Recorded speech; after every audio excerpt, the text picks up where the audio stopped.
The Montana Territory stretched endlessly under the merciless summer sun of 1887, a canvas of golden prairie grass and distant purple mountains that held both promise and peril.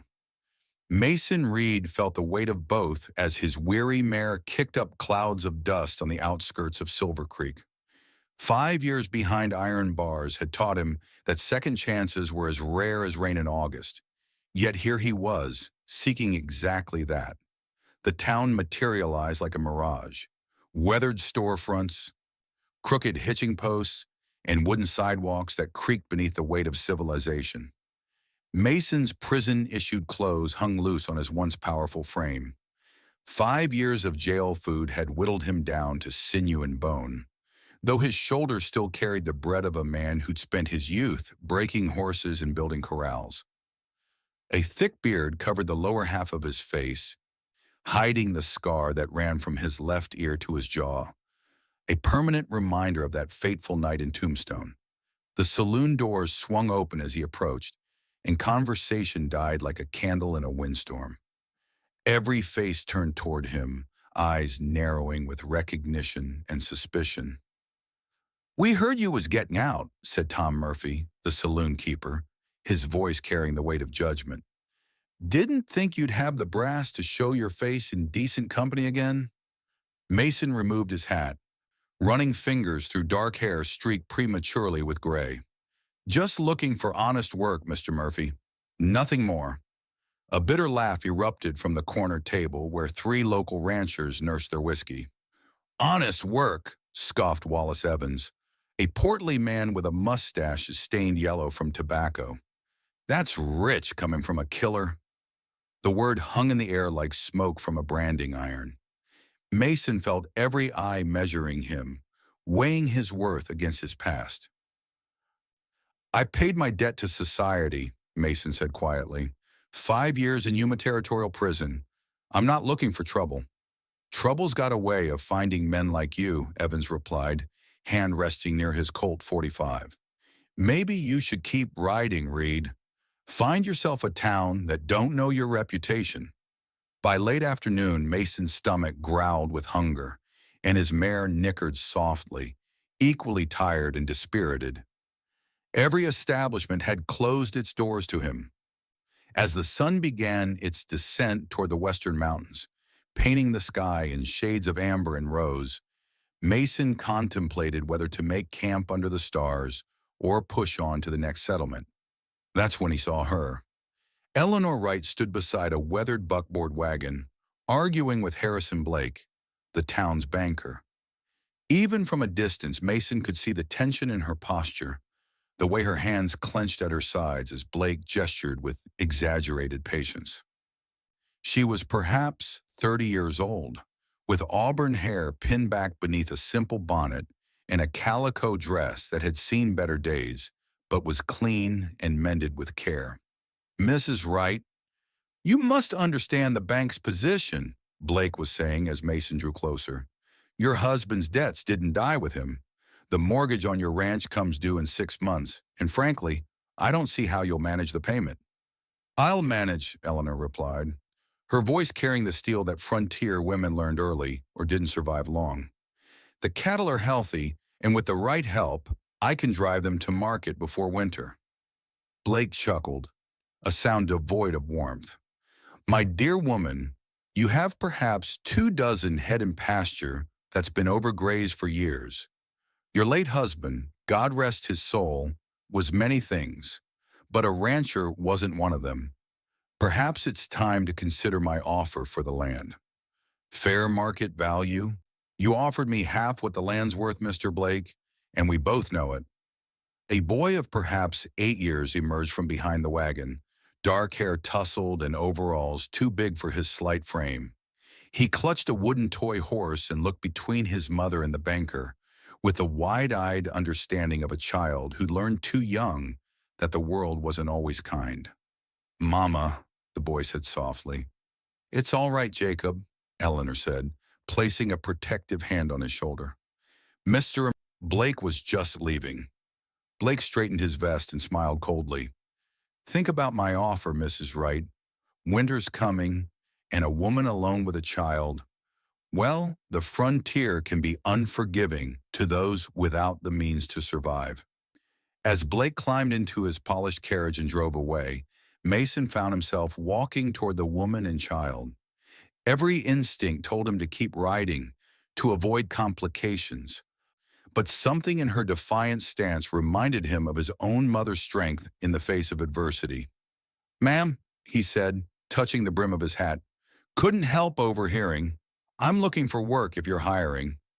Eleanor Wright turned to study him, green eyes taking in his travel-worn appearance, the careful way he held himself, the respectful distance he maintained. "What kind of work?" "Ranch work, mostly. I can mend fences, break horses, handle cattle. I'm not afraid of honest labor." "You have references?" Mason hesitated. "I've been away for a while, but I know horses and I know hard work." "What's your name?" "Mason Reed, ma'am." The recognition hit her like a physical blow. Her eyes widened, and she instinctively pulled her son closer. "You're the man who killed someone in Tombstone." "Yes, ma'am, I served my time. All of it. I'm not looking for charity, just a chance to earn my keep." Eleanor looked toward town, where the last light of day illuminated the buildings where she'd just been refused credit, turned away, and offered insultingly low prices for her land. She looked at her son, who gazed up at the stranger with curious, unafraid eyes. She looked at her hands, calloused from work that was too much for one woman to handle alone. $20 a month plus meals and a bed in the barn," she said finally. "You pull your weight, respect my property and my son, and keep your past in the past." "Yes, ma'am. You won't regret this."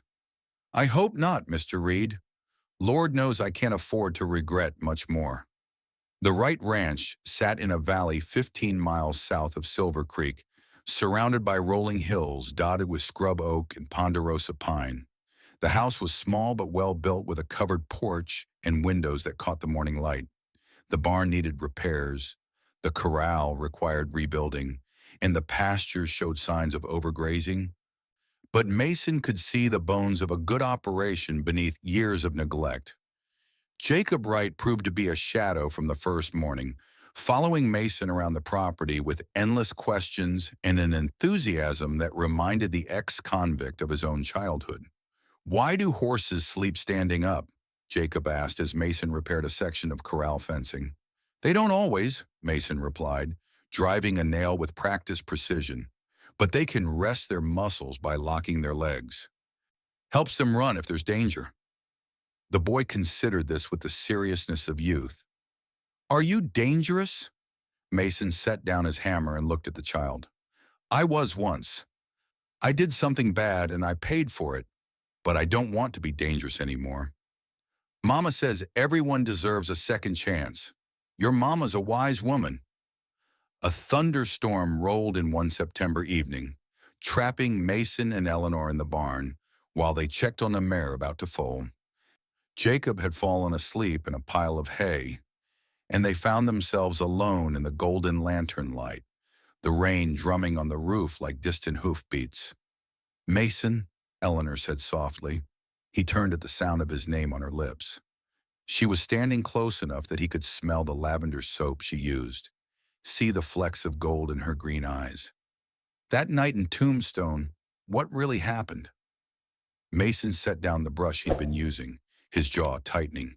"I killed a man." "But what really happened?" He leaned against the stall door, suddenly exhausted. "I was 22, full of pride and whiskey. There was a card game, and this fella Rufus McCord accused me of cheating. I wasn't, but he wouldn't let it go. He pushed. I pushed back. Before I knew it, we were trading punches. He was drunk, drunker than me, swung wild, lost his balance, hit his head on the corner of a table, died 3 days later without waking up." Eleanor was quiet, processing this.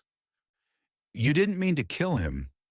Intent doesn't bring a man back from the dead." "No, but it matters for the living." She moved closer, close enough that he could feel the warmth radiating from her body. I've been watching you with Jacob, seeing how gentle you are with the animals, how hard you work.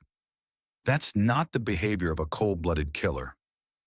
Maybe not, but I still have blood on my hands. We all have things we regret. Her hand touched his arm, and the contact sent electricity through his entire body. 5 years of isolation, of loneliness so complete, felt like a physical weight suddenly crashing over him. "Eleanor," he said, his voice rough with emotion. "I know it's improper," she whispered. "I know what people would say, but I haven't felt this way since Thomas died. I didn't think I could feel this way again."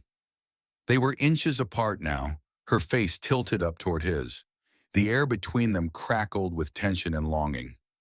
Mason raised his hand to touch her cheek, and she leaned into the contact like a flower toward sunlight. "I have not had a woman in 5 years," he said, the words torn from somewhere deep inside him. The confession hung between them, raw and honest and full of need. Eleanor's breath caught, her eyes searching his face. "Mason." But before either could cross that final line, Jacob stirred in the hay, mumbling something about horses. The spell broke, and they stepped apart, both breathing hard.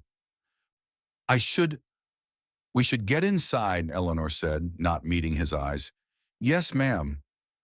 But as they gathered Jacob and prepared to brave the rain, both knew that something fundamental had shifted between them.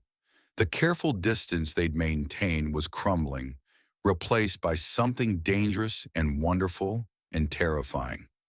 Word of Mason Reed's employment at the Wright Ranch spread through Silver Creek like wildfire through dry grass.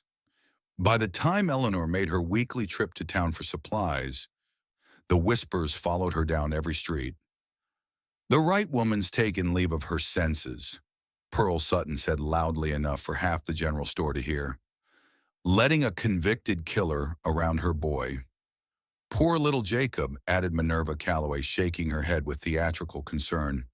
"Lord knows what kind of influence that man will be." Eleanor kept her chin high and her voice steady as she placed her order with the storekeeper. But Mason could see the tension in her shoulders when she returned home that evening. "Folks talking?" he asked as he helped her unload the wagon. "Folks always talk. Doesn't mean I have to listen." But the strain was showing. Jacob mentioned that his friends at school had been asking questions about the bad man living at the ranch. The pastor's wife had made pointed comments about how the company one keeps reflects on one's character.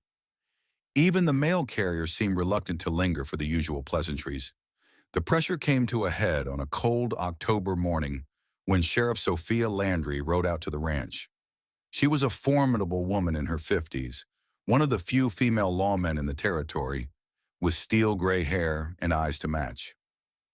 She dismounted her horse with the confidence of someone accustomed to being the authority in any situation. "Mrs. Wright," she said with a polite nod, "might I have a word?"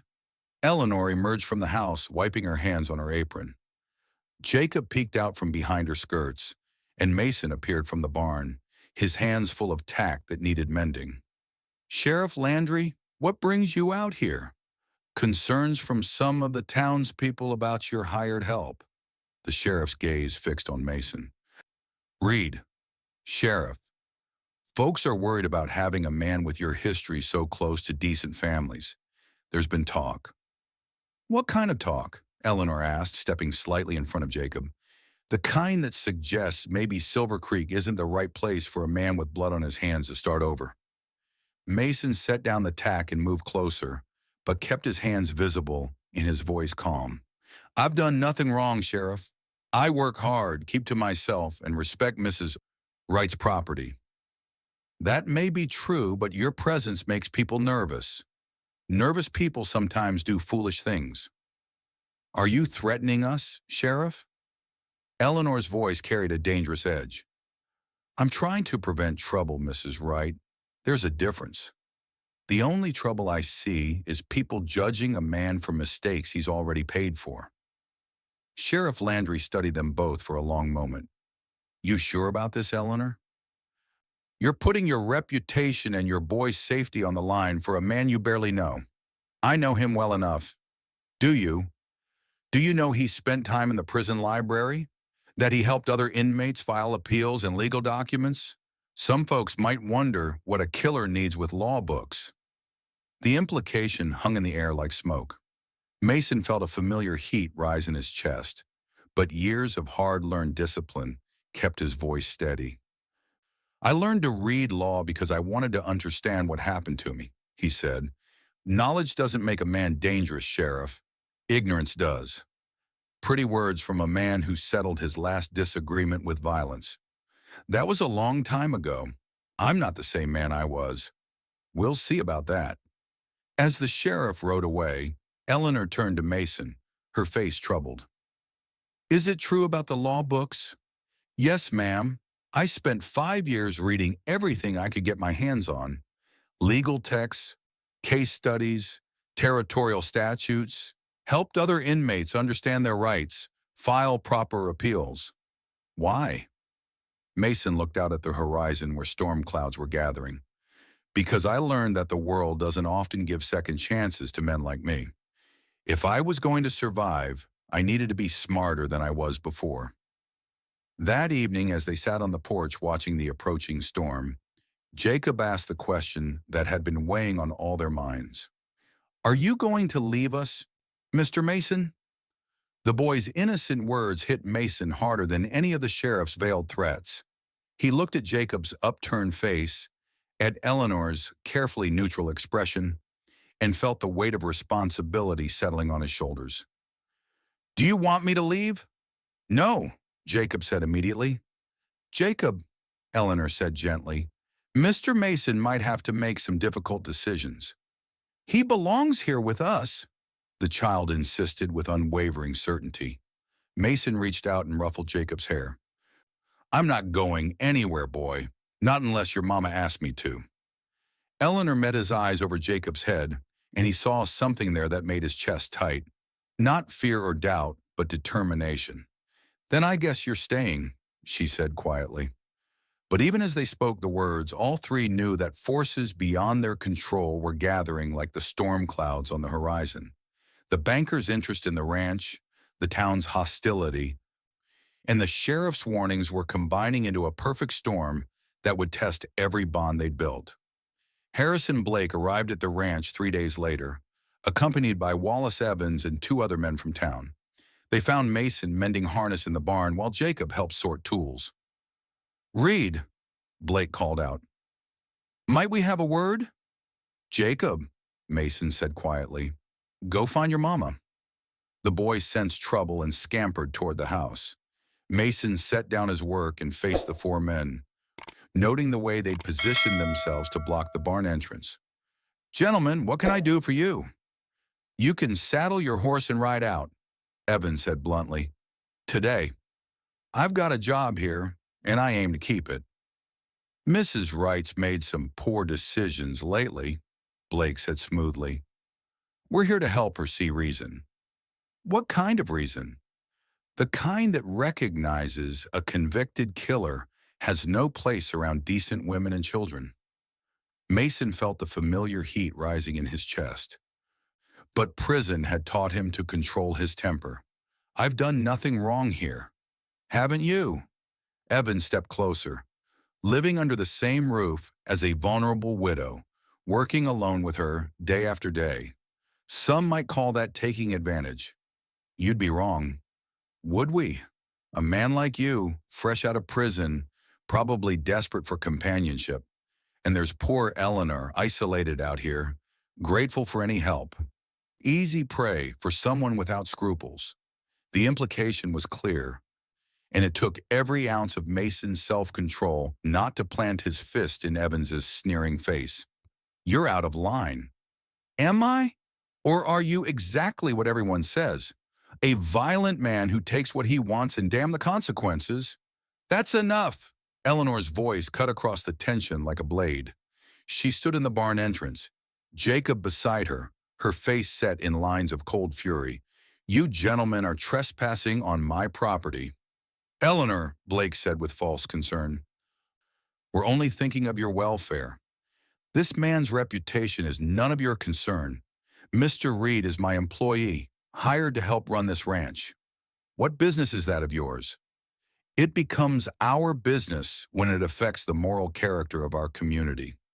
Moral character? Eleanor's laugh was sharp as winter wind.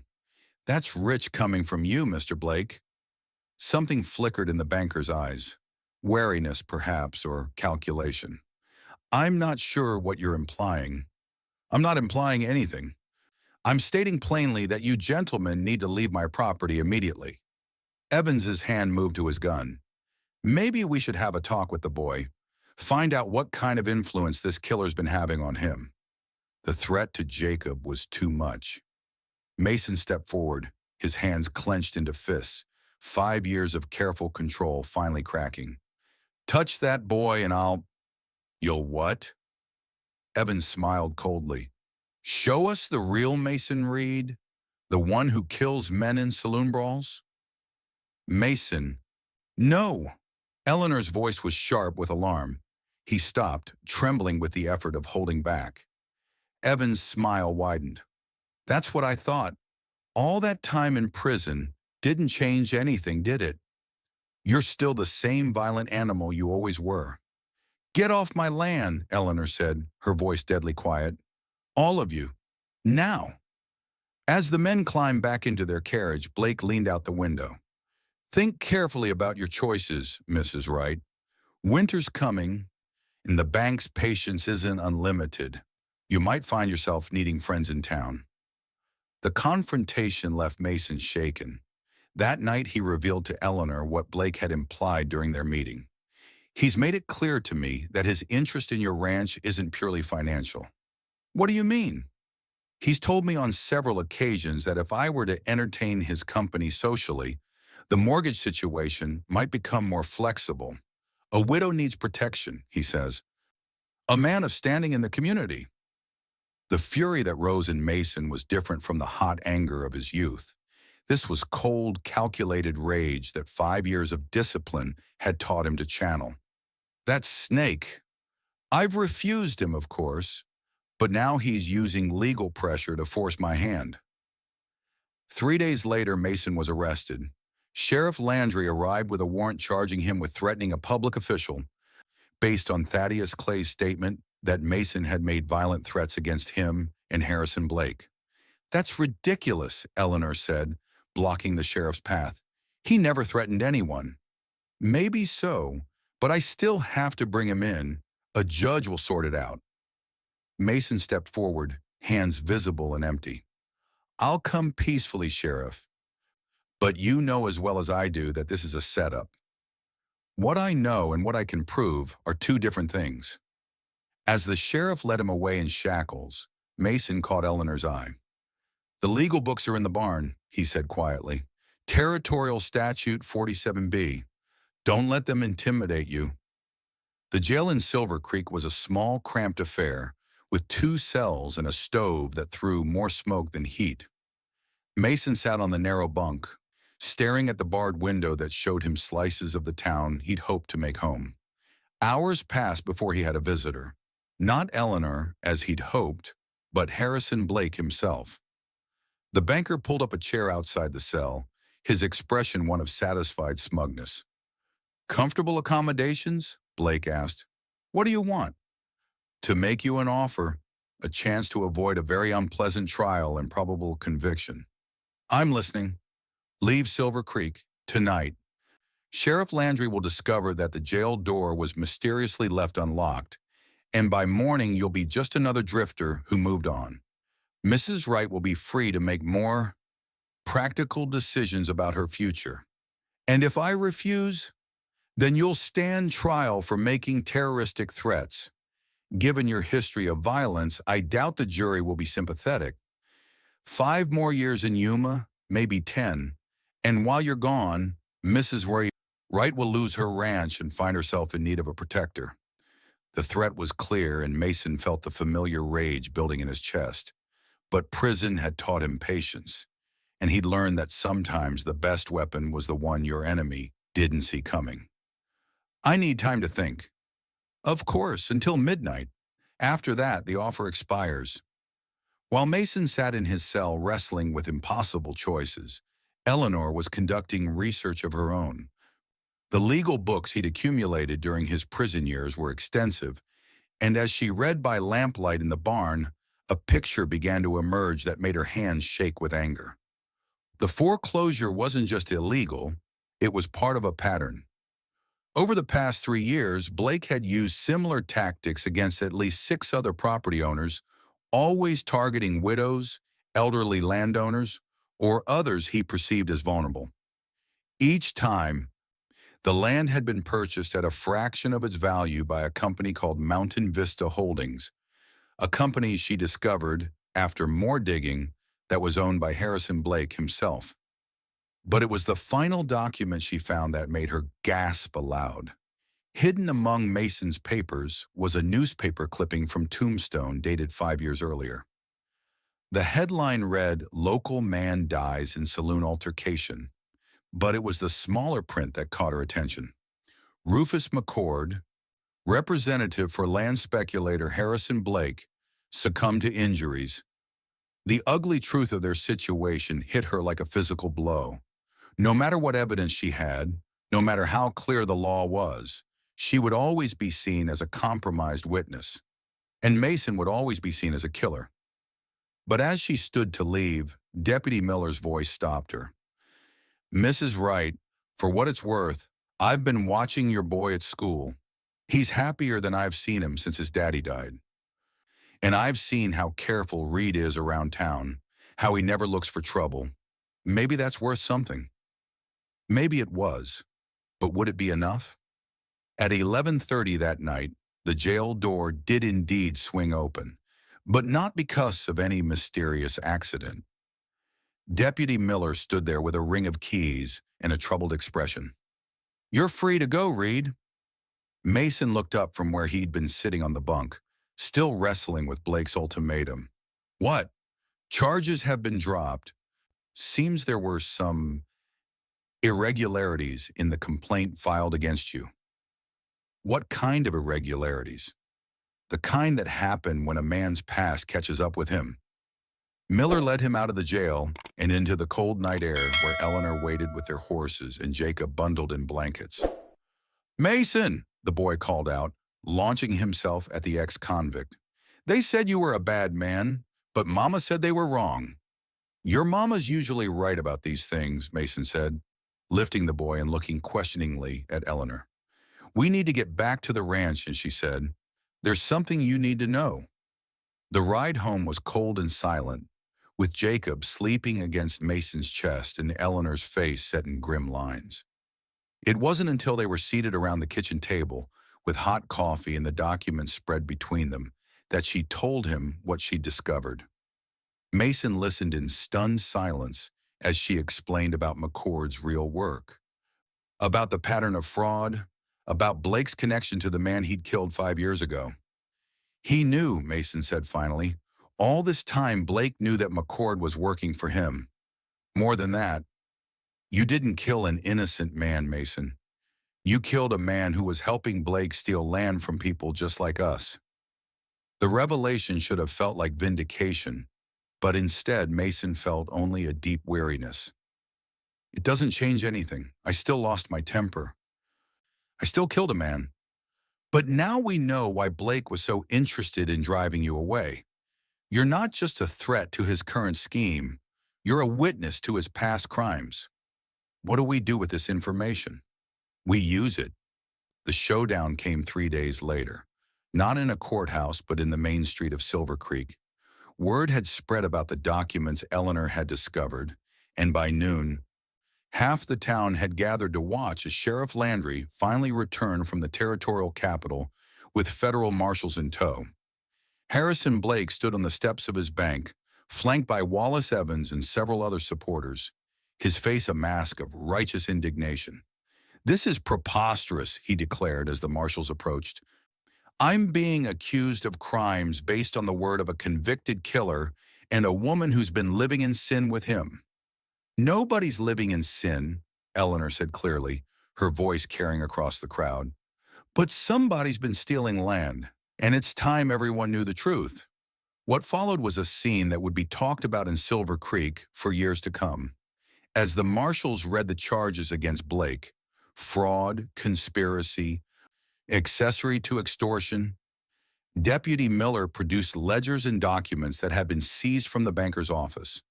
The evidence was overwhelming, painting a picture of systematic corruption that had been going on for years. But it was Mason's testimony about Rufus McCord that sealed Blake's fate. Speaking in the calm, measured tones he'd learned during his prison years, he described the night of the fight, McCord's behavior, and the conversation he'd overheard about softening up property owners for acquisition. "I didn't know then that I was protecting people from a criminal," Mason said, addressing the crowd directly.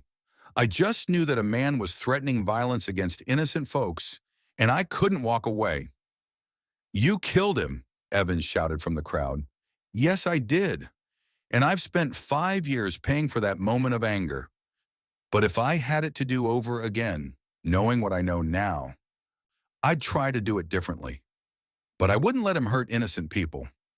The honesty of his words, the lack of self-justification or excuses, seemed to cut through the crowd's hostility.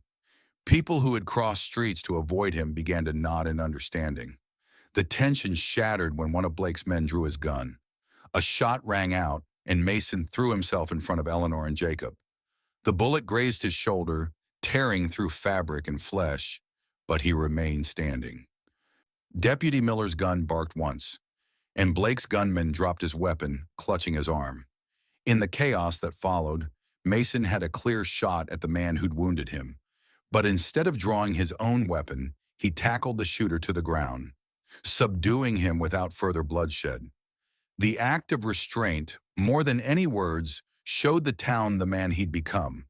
When the marshals finally led Blake away in shackles, the crowd began to disperse, but many lingered to speak with Mason and Eleanor. Apologies were offered, hands were extended, and invitations were made. But it was Jacob's voice that cut through the noise of reconciliation. "Does this mean we get to keep our ranch?" he asked, tugging on Mason's coat. "Yes, boy, we get to keep the ranch, and you get to stay with us." Mason looked at Eleanor, seeing in her eyes the same question that had been haunting both of them for weeks. In the cold December air, with the town of Silver Creek watching, she stepped closer and took his hand. "If he wants to stay," she said softly. "I want to stay," he said, "but not as your hired hand." The crowd had gone quiet, sensing the importance of the moment. Eleanor's cheeks flushed pink in the cold air, but she didn't look away from his eyes. "What are you saying?" "I'm saying that I love you, Eleanor Wright. I love your son. I love the life we've built together. And if you'll have me not as an employee, but as your husband, I'd like to spend the rest of my days proving that a man can change." "Are you proposing to me, Mr. Reed?" "I suppose I am." Jacob whooped with joy. The crowd burst into applause, and Eleanor Wright kissed Mason Reed in the middle of Silver Creek's Main Street, in front of God and everybody. "Yes," she whispered against his lips. "Yes, I'll marry you." 6 months later, on a warm June morning in 1888, the Wright Ranch, soon to be the Reed Ranch, was alive with activity. Wedding guests filled the yard, tables groaned under the weight of food prepared by the women of Silver Creek, and children ran between the adults, their laughter carrying on the prairie wind. Mason stood on the porch in his best suit, watching his bride emerge from the house in a simple white dress that made her look like an angel. Jacob walked beside her, proudly carrying the ring on a small pillow, his face beaming with happiness. Pastor Williams, who had initially refused to perform the ceremony, stood ready to unite them in marriage. The change of heart had come after several long conversations with Mason about redemption, forgiveness, and the nature of second chances. As Eleanor took his hands and they spoke their vows under the wide Montana sky, Mason thought about the long journey that had brought him to this moment. 5 years in prison, a dusty ride into a hostile town, the slow building of trust and love, and finally, the courage to fight for the family he'd never thought he deserved. "I, Mason, take you, Eleanor, to be my wife," he said, his voice strong and clear. "I promise to love you, to protect you and Jacob, and to build a life worthy of the second chance you've given me." "I, Eleanor, take you, Mason, to be my husband," she replied, tears streaming down her cheeks. "I promise to stand by you, to build this ranch and this family together, and to love you for all the days of our lives." When Pastor Williams pronounced them husband and wife, the cheer that went up could be heard all the way to Silver Creek. Jacob threw himself into Mason's arms, whooping with joy, and the three of them stood together on the porch of their home, a family forged by hardship, strengthened by love, and blessed with the promise of tomorrow. As the sun set over the mountains and the wedding guests danced to fiddle music in the yard, Mason and Eleanor stole a quiet moment together on the hill overlooking their land. "Any regrets?" she asked, nestled against his side. "Only one," he said, and her heart skipped a beat. "What's that?" "I wish I'd found you sooner." She laughed and turned in his arms, her face glowing with happiness. "We found each other when we were meant to, Mason Reed. That's what matters." "Mrs. Reed," he said, trying out the sound of her new name. "I like the sound of that." "So do I, husband. So do I." In the distance, Jacob's laughter rang out as he played with the other children, secure in the knowledge that he had a father now, a man who would teach him to be strong and gentle, honest and brave. The stars came out one by one over the Montana Territory, and Mason Reed, former convict, reformed man, husband and father, held his family close and knew that he was finally home.